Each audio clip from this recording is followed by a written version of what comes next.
Cryptocurrency price manipulation, all the news from E3, AI needs high school girls, and why investors are throwing money at scooter companies. All that and so much more tech news coming up on Tech News Weekly. Netcasts you love. From people you trust. This is Twit. Bandwidth for Tech News Weekly is brought to you by Cashfly at CACHEFLY.com.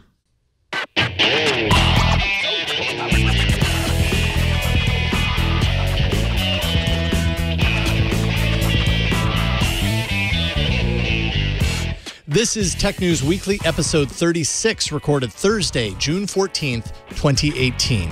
This episode of Tech News Weekly is brought to you by LastPass. Join over 33,000 businesses and start managing and securing your company's passwords today. Learn more at lastpass.com/twit. Welcome to the show. This is Tech News Weekly, where we talk to the people making and breaking all the tech news. I am Megan Maroney. And I'm Jason Howell. And, this whole Bitcoin, this whole cryptocurrency thing, it's a hot fad, right? Yes, it's a hot fad. No, it's this thing that I've been trying to really understand. I've been getting more and more interested in it. I think everybody is right now, obviously, if they haven't already become Bitcoin millionaires, who, by the way, a month ago, I got into a conversation with like 5 Bitcoin millionaires. It was fascinating. Anyways, really kind of makes you feel like maybe you've missed the wave to a certain degree, but we're going to talk all about it right now. Bitcoin has been riding this roller coaster for the past year. With it, so have those who invested early. Like I said, along with that came new interest in cryptocurrency, helped in no small part by the meteoric rise in value through the end of last year and early 2018. But a new report seems to point to market manipulation. And joining us to discuss what may have happened is Nathanial Popper from the New York Times, also author of Digital Gold, Bitcoin and the Inside Story of the Misfits and Millionaires Trying to Reinvent Money. Welcome to the show, Nathanial.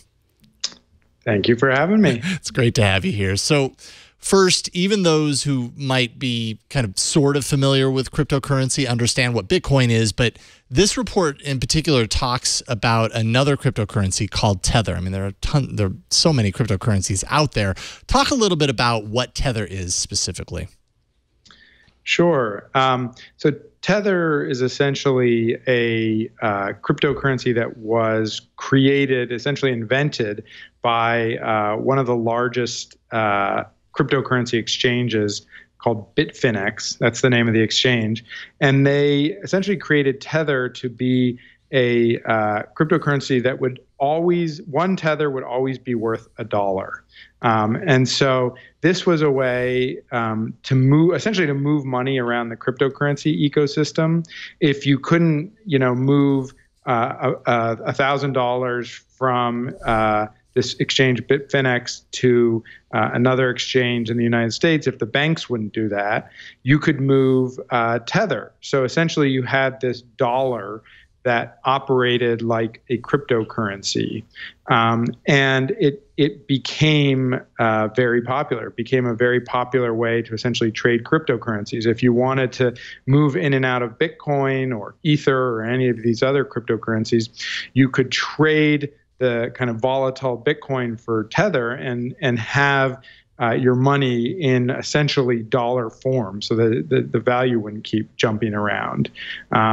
And so it became a very popular way to trade other cryptocurrencies and to move money around between cryptocurrency exchanges. So I have read, and correct me if I'm wrong, that Tether is supposedly backed by a reserve of U.S. dollars. And if this is true, how can anyone prove or disprove that it actually is? Right. So the idea with Tether and what this exchange Bitfinex has always promised is that in order to generate a tether and give a tether to a customer, that customer has to give them $1, and that dollar will be in a bank account. So essentially, every tether is backed up by real money. That's the idea here. It's a little bit like the gold standard. For every dollar that's out there, there's $1 of gold. That's a similar concept here. Now, there have been a lot of questions about whether this exchange, Bitfinex, really has the dollars to back up the tethers. And this exchange, Bitfinex, is sort of typical or perhaps even a classic case of this sort of unregulated cryptocurrency exchange. It seems to be registered in the Caribbean. It has offices in Asia. It's never quite clear where it is, what it is. And so there hasn't been a whole lot of transparency around the backing of Tether, whether it really is fully backed up by dollars.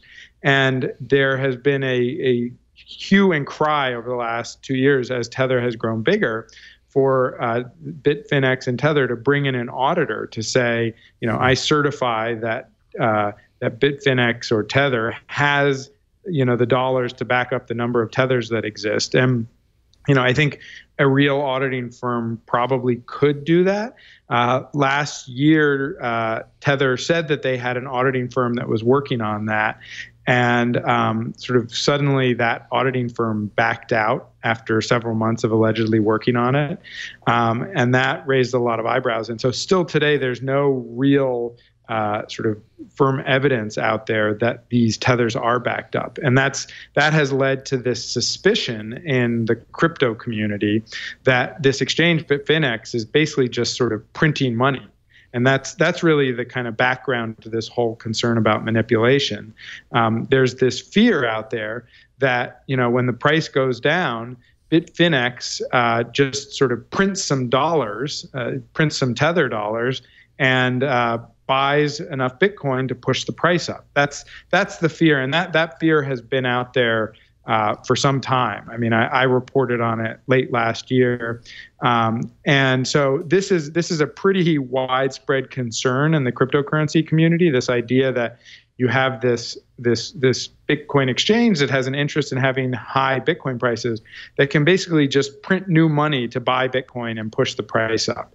And so that's where this new report this week that came from two academics at the University of Texas, that's the sort of background to it. So that's the background. What are the specifics, like tangible evidence? What are the things that they point to as evidence of this actually happening? If it's been suspected up until now, and now the researchers are, of course, publishing about this, do they have specific things to point to say, actually, it is happening, and here's right? And this sort of goes to the one of the unique traits of cryptocurrencies, which is that you have this record of every transaction that's ever occurred, and you can see every wallet and every transaction that's happened. And so through sort of sophisticated modeling and grouping, you can kind of figure out, okay, these addresses over here are associated with Bitfinex or Tether. And we can see when people were using Tether. And you can also, by the way, see every transaction with Tether, because Tether also exists on a blockchain. So you have this record of all the transactions. And what the academics did is they looked at when Tether moved to different exchanges and how that changed the price of Bitcoin immediately thereafter. Not only the price of Bitcoin, but the price of Ether and a number of other virtual currencies. And in essence, what they saw was that when new Tether were created and moved to other exchanges, they were immediately used to push up the prices of several virtual currencies on those exchanges. And I mean, the way they did this was quite complicated. It involves a lot of sort of statistical analysis. The paper itself was 66 pages long. And there's been a lot of debate since it came out. But essentially what they found was, right after right after Tether would flow, large quantities of Tether would be created and flow into these exchanges, the prices of a whole bunch of cryptocurrencies would be pushed up. And not only that, but these small periods when Tether were issued actually accounted for most of the rise in the price of Bitcoin last year, and actually even more of the rise in some of these other competing virtual currencies. So from reading all these headlines, it really seems like Bitcoin is pretty easily manipulated. But then you say that there's records of all these transactions. And I mean, we're getting better and better and quicker and quicker at like going through large amounts of data. So would you say that it really actually is less easy to manipulate it because there's a record? You know, this is the funny thing about Bitcoin, sort of with all the questions and concerns that people have, it's always both the thing that people worry about and the opposite of the thing that people worry about. So, people always worry about Bitcoin as anonymous. It allows you to buy drugs and send ransom payments. And if you use it right, it is anonymous. But on the other hand, it's very unanonymous because you have this record of every transaction you've ever made. So it's both the most anonymous and the most unanonymous type of money. And that applies to this kind of question of transparency too. You can tell a lot by looking at the blockchain and the record of all these transactions, but we don't at the end of the day know exactly who owned which accounts. So we might be able to see a wallet and know that was a wallet associated with Bitfinex, but only Bitfinex's internal records probably know who really in fact owned that account, the name of that person. And so that's this, the way in which Bitcoin is both very anonymous and very not anonymous at the same time. You can tell a lot. There's a lot of records that don't exist for normal money and normal kinds of trading. But at the same time, there's a lot you can't tell. And so these professors were pretty careful to say, this isn't sort of inside emails showing the manipulation. It's just showing these patterns that look strikingly like manipulation. And it's worth noting that the professor who led this, a professor of finance at the University of Texas, has spotted manipulation in other financial markets in the past and ended up being right about those cases. So, that's why we decided to write about it. This guy has a track record, and the sort of academics and economists who looked at this said that the evidence that he's putting forward seemed credible, but like so much in Bitcoin, there's always sort of mysteries floating there at the end of the day. Absolutely. And then, the conversation kind of comes around, and especially lately around regulation. The SEC has made opinions even in the last 24 hours that are very important to, the evolution of cryptocurrency and everything. Is that the missing component here in this case? Like, if Tether was actually doing this, were they doing something that they should not have been, and would regulation address that? I mean, I think that certainly, by the way, we're talking about one type of potential manipulation with Tether.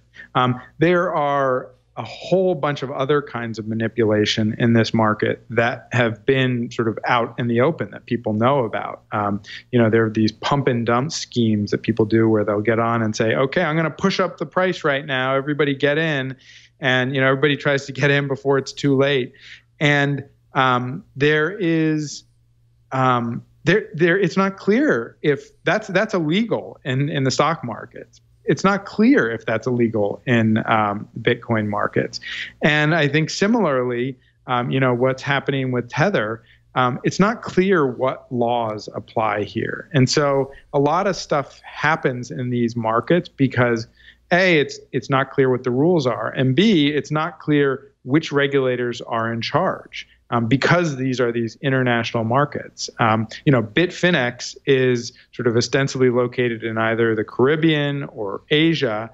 And so if the United States had laws barring this, would the United States have jurisdiction to crack down on them? It seems like probably they do. And in fact, there is evidence, we've reported that some American regulators have subpoenaed Bitfinex and asked for records. And so it seems like American regulators in particular are asserting themselves in these markets and saying, yes, there are rules. And particularly now because there are American exchanges that trade contracts related to Bitcoin. So that gives regulators an in, and that may be enough in itself. But I think there's so much that's still unclear about what the rules are in these new markets and who's really watching over them. The main thing, last year when a lot of this was happening, it's just there really wasn't anyone looking over these markets. And Bitfinex, there's nobody who comes to them and says, show us your records, show us your bank accounts.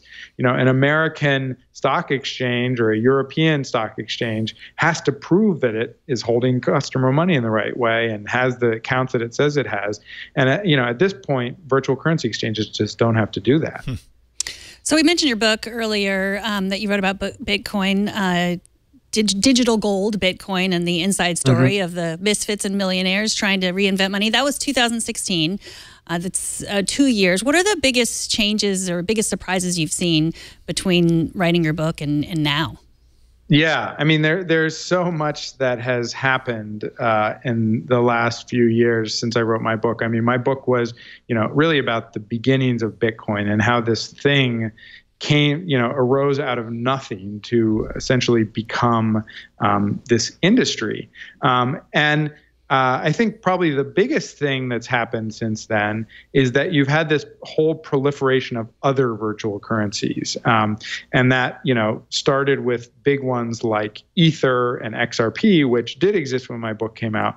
But now you just have thousands of them. And in particular, you have this whole market of initial coin offerings where people raise money by selling tokens. And create custom new virtual currencies. And that, I think, is something that really nobody saw coming, certainly 2 years ago. And it was the story last year. It's where regulators are focusing a lot of their attention these days. But I think going back to my book, the first 5 years in many ways are the same story as what's happening now, which is this constant struggle between the kind of decentralized law-breaking impulses around cryptocurrencies, the degree to which they're international and outside of the scope of regulators, and these efforts to kind of rein it in, and these efforts by businesses to try to find a way to kind of harness this. And that's really been there since the beginning, and it's still very much the story today. Yeah. This is a fast-changing kind of field, and trying to keep up with it is a little bit of a challenge. But Nathanial Popper, even for me, yeah, I'm sure. I mean, it's changing so rapidly. But we will definitely be in touch. It's awesome getting you on the show and getting your insight into this. Nathanial Popper with the New York Times. Anywhere you want to point people to find your work?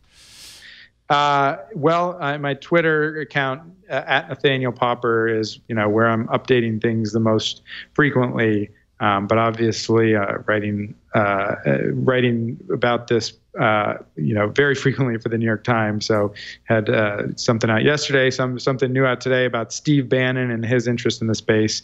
So you never know.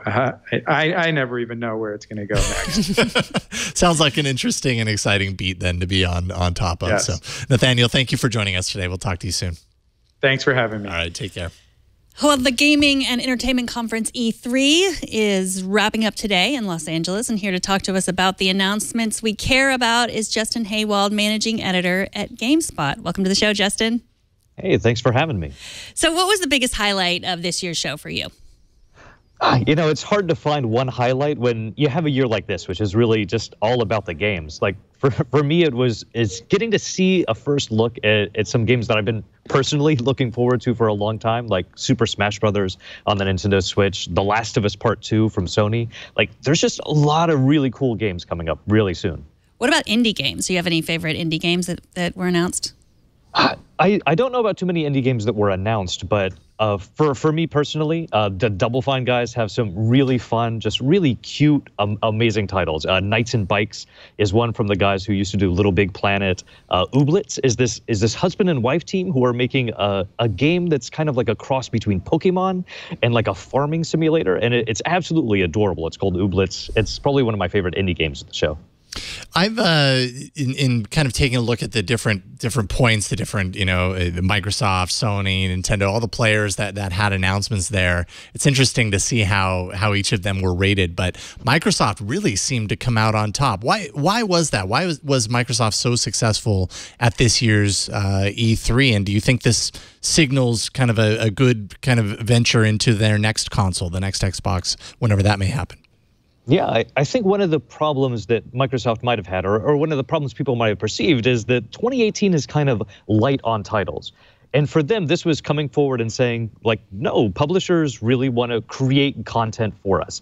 That not only do we have a lot of stuff coming up in 2018 that's going to run really well in the Xbox One X, for their press conference, they got the first look at games like Fallout 76, at Cyberpunk 2077.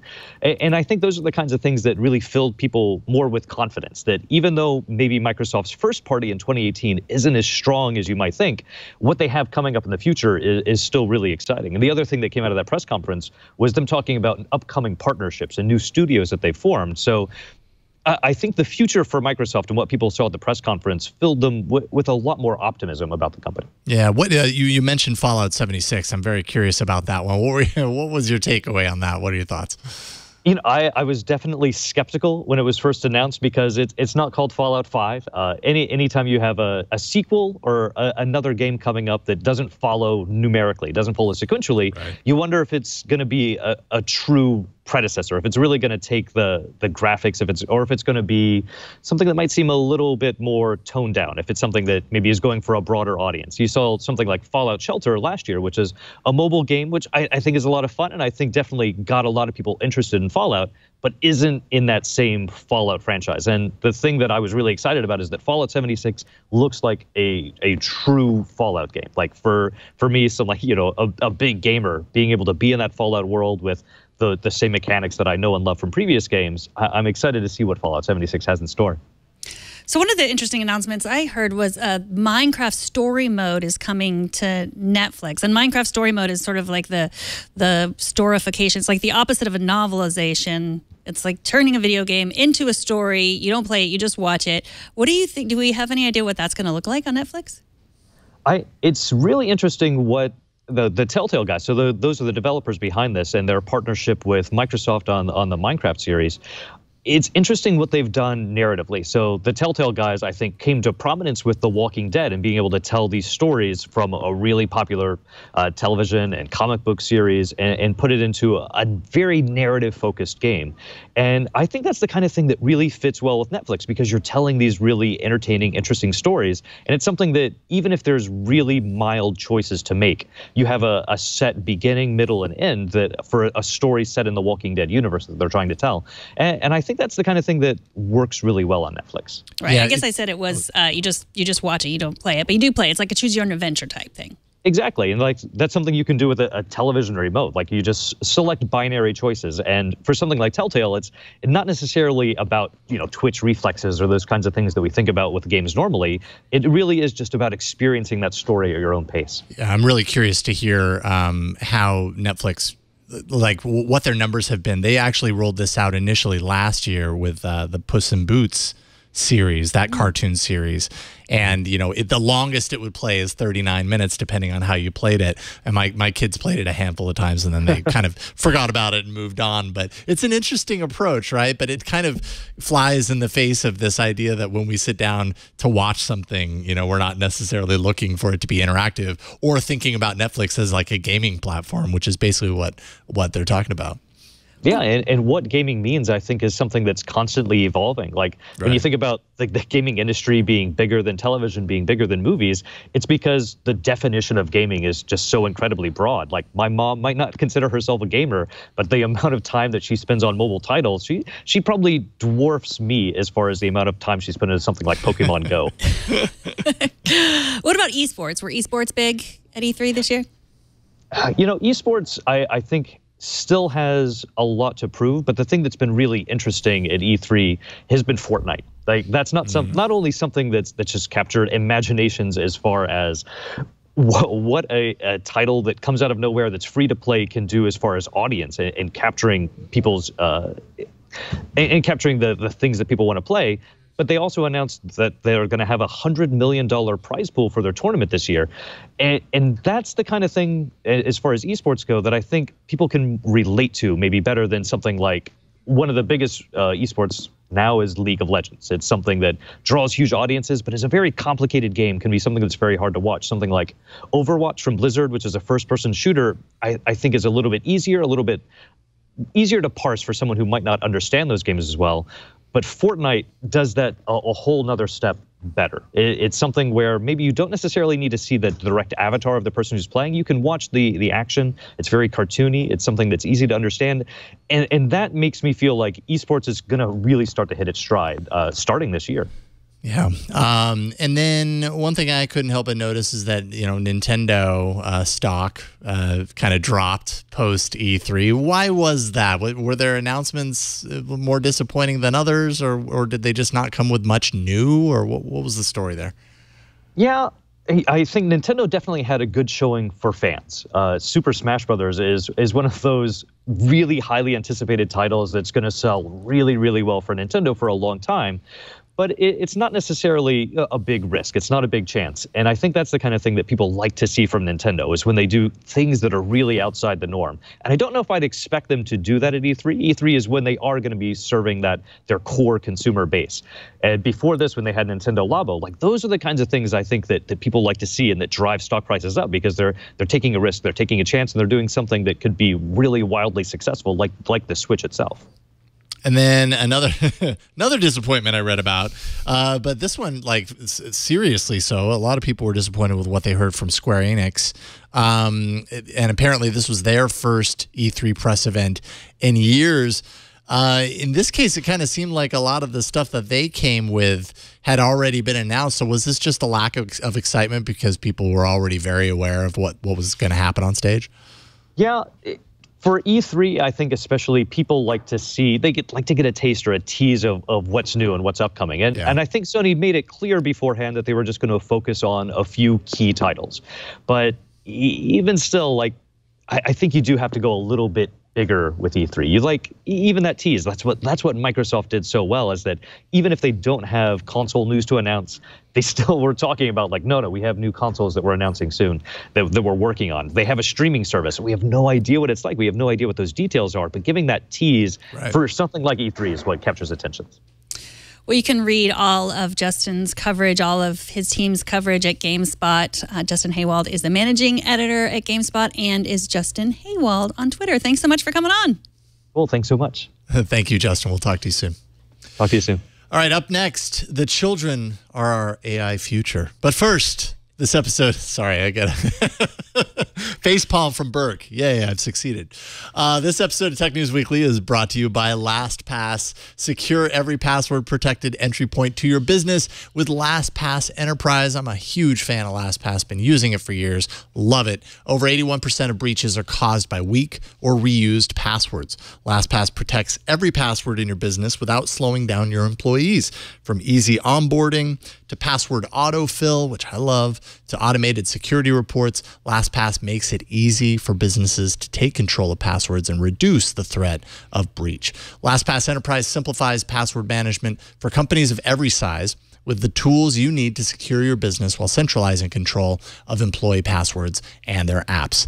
Every employee has their own secure vault for managing their passwords. You can set master password requirements, restrict access to specific devices and locations, enable password resets, and a whole lot more. LastPass makes password sharing convenient for employees while still keeping access to corporate data secure. Sensitive data, of course, is encrypted at the device level with AES 256 to protect from man-in-the-middle attacks. And I mean, we are a LastPass house. We use it personally. I use it personally. We also use it for the business, and it makes it really easy to kind of combine those accounts together so that you have access to everything with one login. It's really nice. If you want to take control of your personal passwords, LastPass offers solutions for everyone, for individuals and small teams, as well as LastPass Premium for personal use, LastPass Families for your entire family, LastPass Teams for teams of 50 or less.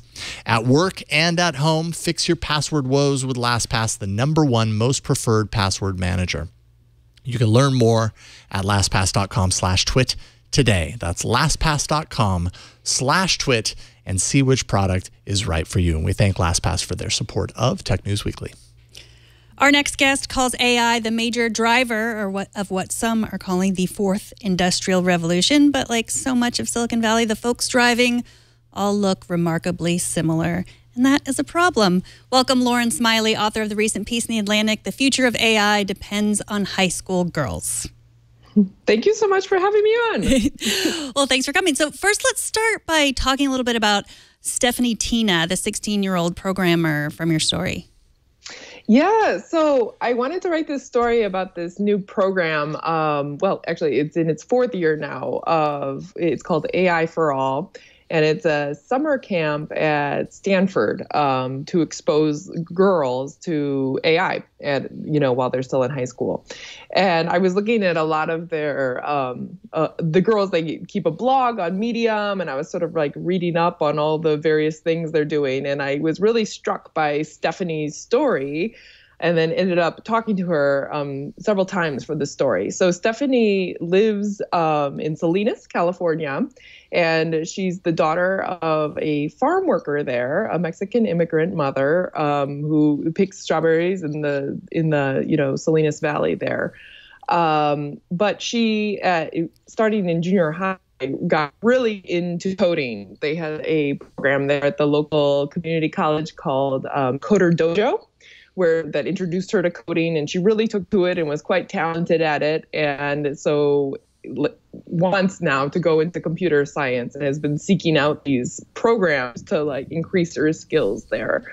And I must say, like, Stephanie is one of these teen girls that I'm like, I'll talk to you in 10 years, I'm sure, for another story when you were like running, the AI program at Microsoft Research or at another huge tech company, and you're outbidding me for a house in the Bay Area, I'm sure. And I say that quite happily. She's like a success story in a time where we all could use a little bit of optimism, I think. Yeah, absolutely. So what kind of computer science background is required to get involved with this, or like what is the baseline knowledge going into this? Because I know AI for All, it's open to ninth graders at the time that they do their application. Do they have to already have some sort of a computer science background through the school in order to jump right in, or is this like starting from square one, we're going to teach you everything you need to know about AI? I don't think they require you to come in already with like awesome coding chops or anything like that. I think they will start people from the baseline of zero if that is where you're coming from. Because part of the whole purpose of the program is to get like a new crowd of people that haven't necessarily been exposed to all these things and, their everyday lives into this field. And so they try not to create, like needless hurdles at the starting gate there for them to get into the program. But this AI for All, they've actually expanded in this summer. It's going to be happening on 6 different campuses across the United States and one in Canada as well. And focusing not just on girls. The Stanford one continues to be focused on girls, but they also are, some are for like people from just disadvantaged backgrounds. Others are specifically for racial minorities. And then in all of them, anyone can apply for these programs. They're not like only these people can apply, but they do focus on trying to get new people into this pipeline of talent. And one of the things you mentioned in your article is, although Stephanie had a background in computer science, she didn't have much of a background in AI, which is really what so many people are talking about now.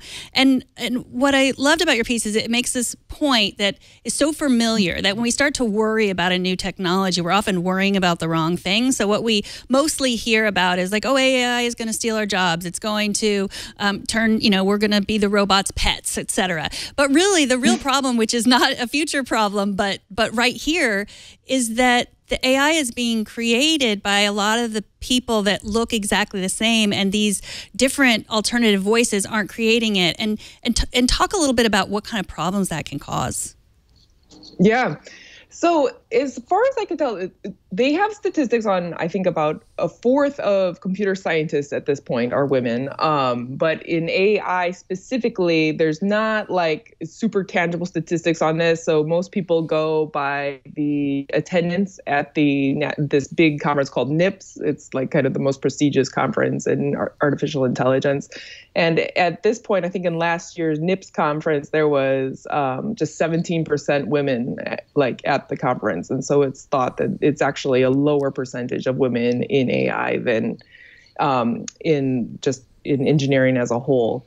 And this is kind of a problem because, as I was talking about in the story, a lot of people are worried right now about biases being built into algorithms. Like if you don't really police your training set of data that you're feeding into these machine learning algorithms to begin with, like the resulting, the result is that it's going to be a bias. It's going to, when you release it into the wild, it's also going to produce biased results.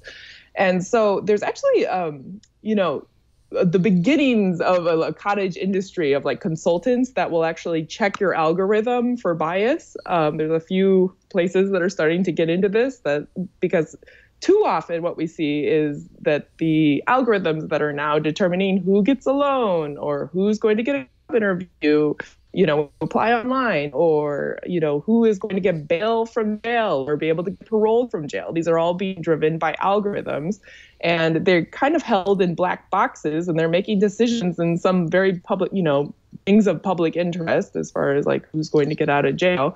But it's like a proprietary algorithm that people cannot see, what is actually going into that decision. And that gets very problematic. I think what's enlightening to me is, the flip side of this, of course, and what we've talked about already is this idea that representation in technology, something we've talked about a lot on this show, it really does have a long-standing, problem with being, represented across the board. It's very often focused on a very specific set of people, and so that alternative or that outside view, outside of those people's experiences, aren't considered, and that results in what you're talking about, these kind of biased results from an AI algorithm, let's say. But I think the opportunity here is that AI as a technology force really seems to be at its infancy, right? Like it's not very often that you take a look at a technology and you can kind of recognize while you're in it that this is the beginning of something really big, that 10, 15 years from now, this thing right now, it has the potential to explode to something that is world shaping. And yet we're kind of there right now, it feels like, with AI. We're still in that infancy. And this is a great opportunity to kind of rewrite those rules so that, women and underrepresented minorities of all types can get into it. Is that really what this project is all about? Yeah, totally. I think it is seeing that, like, look, this is what's going to driving like the next revolution in technology. You have the biggest tech companies out there all realigning around AI and trying to build out their programs. There's a bit of an AI sort of arms race going on in Silicon Valley, and even between, the United States and other countries, like who is going to come to be the real, master of this new technology. And so this is sort of the Wild West days where it's in its infancy. And so it's important to attack the, pipeline problem of talent right now, because this is something we'll be dealing with, of course, in 10 years. And so we might as well be getting, teenage girls at age 15, 16, interested in this, so that in 10 years they could be working in this industry. Mm-hmm. So there's the problem, like the specific problems with the algorithm that you're talking about. Like Siri is less likely to recognize a female voice than she is a male voice. We all know the story of Google thinking an African-American woman was a gorilla. But then there's also the problem of what we're using AI, the problems we're using AI to solve. Our next guest is going to talk about scooters and in the city. And so that problem is like, I don't want to walk from, where the Uber drops me off all the way to, the next block for my tech job. But the they're solving, these girls are solving real problems from their own experience. Stephanie was trying to solve water treatment problems, because she grew up in Salinas, as you talked about, the daughter of farmers. When you went and saw some of the projects that these girls were working on, talk a little bit about specifically what they were using this AI to help solve. So I was sort of blown away. So I went this spring, they had sort of like a follow-up program. So they all did the summer camp last summer. And then the girls who wanted to, they were part of this mentoring program this last spring, where they worked with like an industry mentor, someone from one of these companies in Silicon Valley. And they worked on a project for, I think it was about 2 months' time, checking in with the mentor throughout.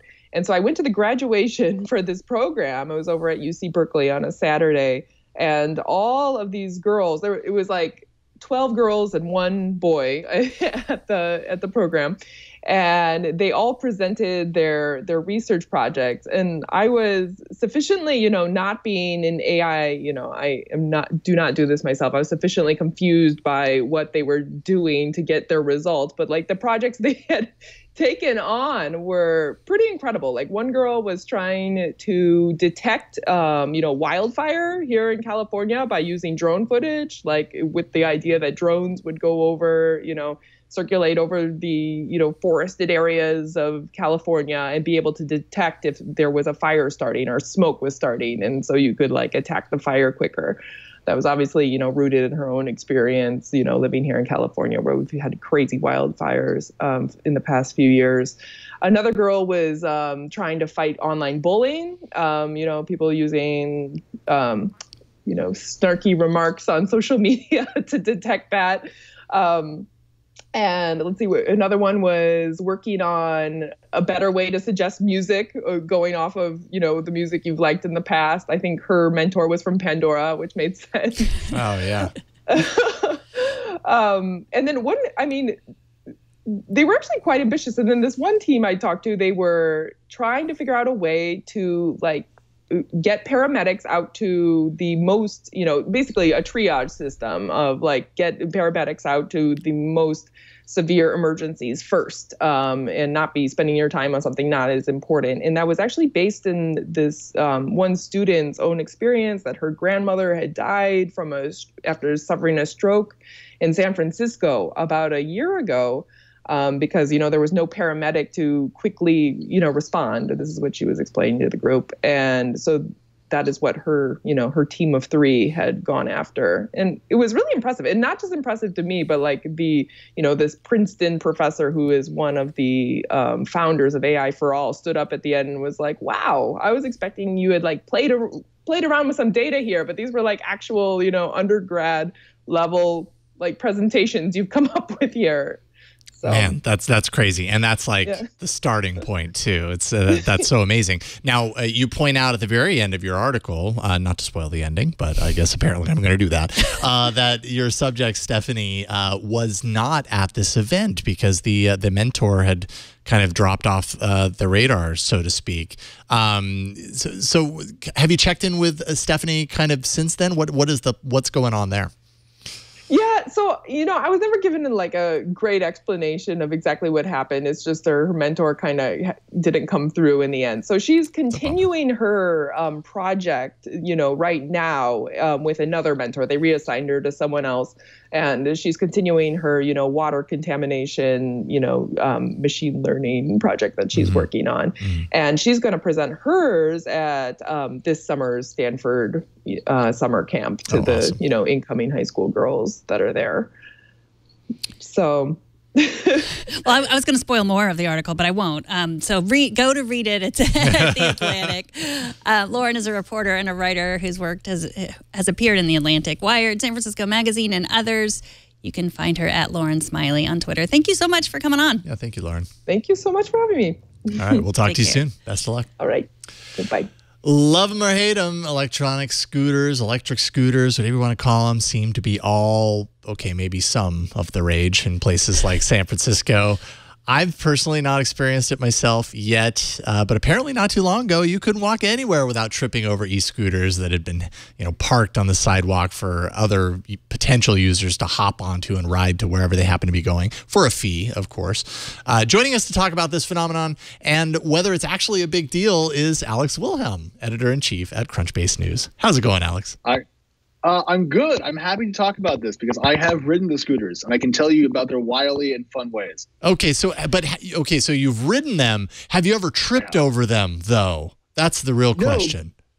I've got two eyes in the front of my head, and what they allow me to do is see things before I step on them. And in SF, you develop pretty much a second sense to not step in things you don't want to. Yes. And so if you've been here for more than 5 minutes, missing a scooter is not hard. You just walk around it magically, and then you don't trip on it. It's amazing. All right, that's a very good point. There's plenty of other things you actually don't want to step on in San Francisco. So you've ridden these scooters. What do you think? Is this the new big deal? Is there a reason for this whole category to have such excitement behind it?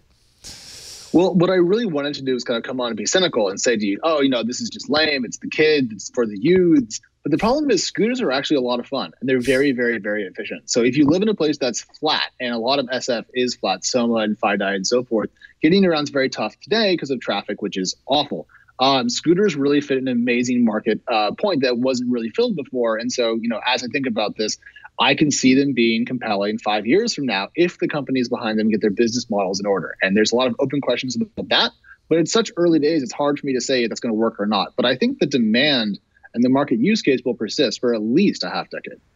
So there's sort of that last mile of transportation, and it's what like Amazon is dealing with too, just getting to that last mile. I mean, Amazon, the last mile is really perhaps a mile where you're maybe talking about a block or two. How much does it cost to ride one of these scooters? Yeah, so it's surprisingly cheap. It's $1 to unlock a scooter, if I recall the pricing correctly, and then about 15 cents a minute. So let's say I was going to go from here, I'm at TechCrunch right now, back to my office, which is about a mile away. That might take me, I don't know, say 10 minutes on a scooter, more or less. So that would be $2.50 for me to get from here back to work, which is cheaper than a bus by a quarter. And also, I wouldn't have to wait. I wouldn't have to sit next to someone who hated me, the whole thing. So from that perspective, it's quite compelling.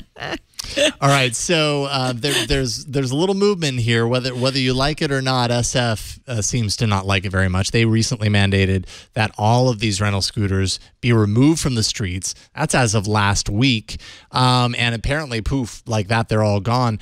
What do you think this means for the few businesses that are kind of in on this right now? Obviously, they're probably scrambling to kind of do the necessary things to put them back on the street. But how does this affect them? Yeah, well, it affects competition quite a lot because one thing that's going to happen is there's going to be 5 slots for scooter companies here in San Francisco. So let's presume you're Bird or you're Lime, the two kind of leading companies in the space.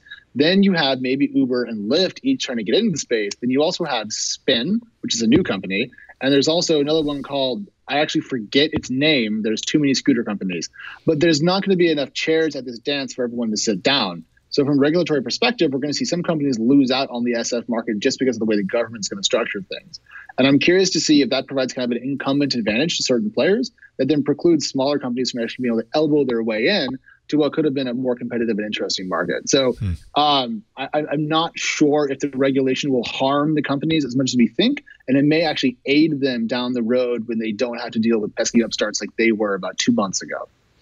So when you actually run the numbers in your piece, and it's interesting because, I mean, it makes some sense why these investors are throwing so much money at these companies. And there's a lot of comparison to Uber, but scooter companies actually own the vehicles where Uber doesn't really own the vehicles. But Uber has to deal with all those pesky, humans driving the cars for now. Like, how do those two factors weigh into the financials of success? Yeah, so the thing about Uber is a really good point. So when you take an Uber X, you're riding in someone else's car.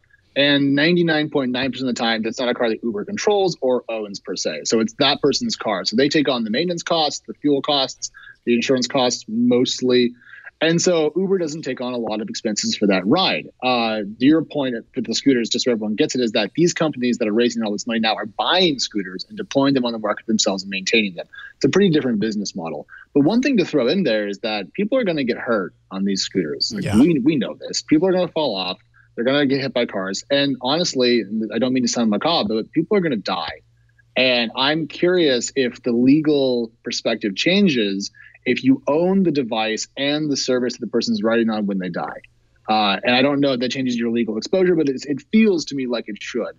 And if that is the way this works out, we could see their cost structure look a little bit worse than Uber's, go to looking a lot worse than an Uber or a Lyft, because they own the hardware and they own more of the legal exposure. That's a pretty tough mix. But at the same time, people are betting heavily that this is going to work out. So at a minimum, we may be pessimistic about some parts of it, but they're not short of new funds. I mean, they've raised hundreds and hundreds of millions of dollars. But, for me, with my skeptical kind of like broken brain, I don't get how that part of the companies work.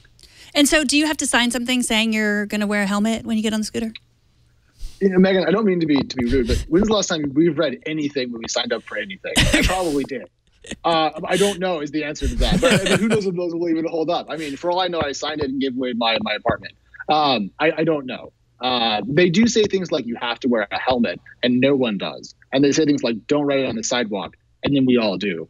So I don't know if anyone's even listening to the things they're making more plain, let alone the more obtuse parts of the contract involving litigation or what's the thing when you have to talk? It's not litigation, but to solve the problem, you have to go to a dispute place to talk it out. Like a mediation. Yes, exactly. I don't know what the rules are there, but it'll be interesting to see.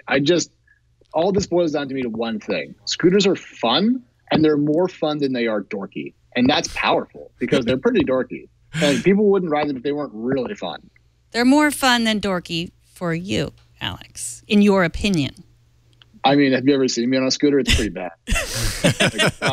There's no dignity. There's no like, oh, he looks okay. It's like, there's a nerd on small wheels. Look at him go.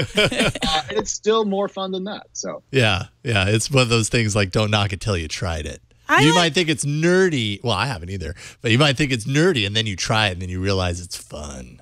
Yeah. If you guys try these scooters and come back, I'm going to haunt you with this segment when you mocked them. And I'm going to say, see, they were funner than you expected. And you'll say, yes, they were. I'm just kind of fascinated by, the how rapidly this became a thing. And suddenly, we're talking about $200 million, the e-scooter company Bird looking to raise $200 million, valuation of $2 billion. I mean, and this during a time where we're very accustomed to relatively brand new companies suddenly being worth billions upon billions of dollars out of nowhere. But I don't know, it's impressive to me. And the direct correlation to ride sharing companies like Uber and Lyft, I mean, I'm sure there are lessons there that these companies can learn from as far as what Uber and Lyft have dealt with at this point. They've kind of taken some of the lumps for these e-scooter companies, right? Yes, very much so. I mean, I think Uber and Lyft have broken down a lot of regulatory barriers that may have been in place. But one thing that I think Bird has been trying to do is run the Uber playbook. Uber would show up to a market, not follow the rules, attract a very large user base quickly. Because back when they were expanding inside the U.S., they were kind of the hot thing. Everyone said, oh, great, Uber is now in Cleveland or whatever. And then the city would go, oh, this is bad. You're breaking all the rules. And then Uber would turn to its new user base and say, hey, guys, petition the city government, get them off our back. Don't you want to take Uber? And then they would kind of steamroll. Now, Bird has tried this, if I recall correctly, a little bit. So they're not only picking up some of the good stuff from Uber and Lyft, the kind of battles that have already been fought, they're picking up some of the less good, more aggressive tactics. And as Uber tries to mature into a sustainable company, maybe that's not the lesson you want to pick up from Uber. Maybe you want to learn some of the new ones that Dara, the new CEO, is putting into place. But I think there's similarities in tone and substance here. Well, what about the comparison to the bike share? Because, I mean, that seems to be also an equal, a good comparison. But I guess bikes are a little bit harder to ride than scooters. Is that the difference? And then you have to park them somewhere, and they have to be locked up so you don't steal them, because you can move them with your own human feet. Yes. So here I know a little bit less. I'll be very clear, but I do think that the Ford Go Bike sharing program has been pretty successful, at least in San Francisco, and more so since they kind of brought in what are called e-bikes, so bikes that have batteries. So they help you kind of pedal assist up hills, which is pretty important in SF. Mm-hmm. But I don't think we're going to see a massive success of bike sharing companies from companies like Lime that also do scooters. I think they've kind of found that scooters are a much more effective way to deploy capital because, again, you're buying a scooter or a bike. And so I kind of wonder if there's going to be a bit of a skip over the bike sharing model that's very popular in China, Ofo, Mobike, Fugogo, et cetera. And in the U.S., we're going to see mostly scooters because, I mean, there's a lot of cities in the U.S. where I can see these working. Like, you know, Austin, downtown Austin is flat and lovely. What a perfect place to scoot around, right? I mean, it's designed for that. Why would I want to bike and get sweaty? It's hot in Austin. I don't want to work. I just want to be taken somewhere and deposited in a nice coffee shop. So on the bike front, I just don't expect to see as much momentum. And to Jason's point about how much they're raising and how quickly, that's kind of the mark of, you can tell the scooters are more popular because these companies like Lime were doing bikes and weren't growing nearly as fast. So they weren't raising as much money either. So I presume the scooters are what's going to happen. If I'm wrong, I'll apologize, of course. And do you think there's a possibility that companies like Uber or Lyft might see this as a segment that they want to add to their fleet, either coming out with competitive or, you know, competitors in this space, or scooping up one of these companies and adding it as another option for what they're doing? Yeah, the scooping up point's really, really good. And I think probably, if I was just to guess, 50% of the market cap of these companies is probably expectation that a current market incumbent's going to buy them. For example, Uber bought, what was it called? Jump Bike just a couple of months ago for, I think, about $100 million. Maybe it was even 200. But if you're Uber and you're thinking about transportation being a bit more than just getting into a car, trying to plug more into public transit, trying to plug more into walking around, whatever, this is a pretty obvious pickup. But if these companies get too big, they may actually price themselves out of that sort of acquisition, because Bird, having raised $2 billion, isn't going to sell for $2 billion. It's to sell for $4 billion, $6 billion, $8 billion. And even for Uber, that begins to get pretty expensive. So there's kind of a mix of hubris and enthusiasm on the valuation front. But again, I guess for the first time, what an insane moment in the market that we're living through. I mean, 2018 is wild. Yeah, I can't get over how abnormal this is.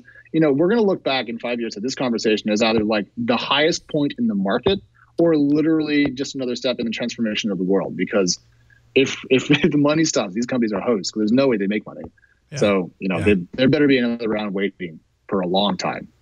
It is interesting because I feel like we've been having these similar conversations with you, Alex, since 2015, at least, if not before. Just to those crazy moments. We could probably look back and say we were right about that, wrong about that, right, wrong. But what strikes me is this. It's one of those things like Google Glass where there's a lot of hate. Like you were joking about it, like how dorky you look, or like, you know, you don't want to ride the bus because the person sitting next to you might hate you and think that you're a certain way.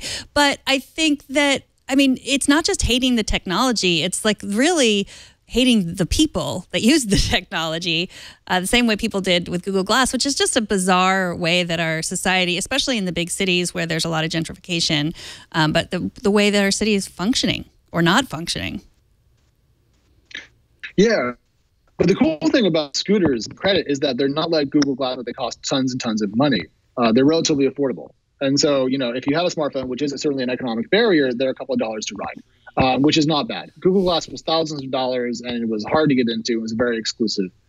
So I think there's a difference there. But I do agree that this is another example of tech getting a bit ahead of the market.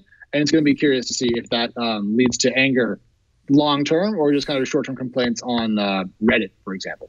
We'll know it's jumped the shark if everybody riding the scooters is wearing Google Glass. That's when we know it's jumped the shark. I think you have legal right to push people off scooters if they're wearing Google Glass. I don't think the cops will prosecute you for that. I think that's pretty much a go. So go for it. You heard it here first. His opinion does not necessarily represent the opinions of our entire emails to Alex Wilhelm. Very valid. Please send them to Leo at twit.tv. Oh, great. Alex Wilhelm, it's great to get you back on again. It's been a while.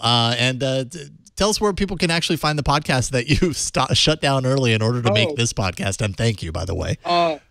No worries. I'm on a weekly show called Equity. It's a TechCrunch podcast. We talk about venture capital and startups. And ironically, we were talking about scooters about half an hour ago. So I was all primed and ready for this.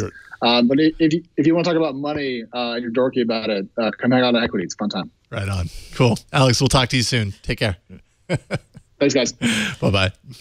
All right, and finally, we've talked ad nauseum in the past about how the iPhone, while being incredibly secure in many ways, is still susceptible to certain types of brute force methods of password and PIN cracking, thanks to tailor-made devices by forensic companies like Grayshift and Celebrite. If law enforcement or even a hacker with access to these systems has physical control over the device, they can then set that hardware to work via the USB port on the phone to systematically attempt any number of combinations while bypassing system settings to wipe the device if a threshold of unsuccessful attempts is passed. We've heard about this time and time again. Apple is now making a big change in the upcoming version of iOS that will effectively deactivate data communication through that port once the device has reached a full hour with no successful unlock performed. And this would, in effect, kill the ability of these hardware solutions to continue for days to try those password combos until it finds the right one to gain access. So this kind of seems like a way where Apple is kind of buttoning up the security on the phone.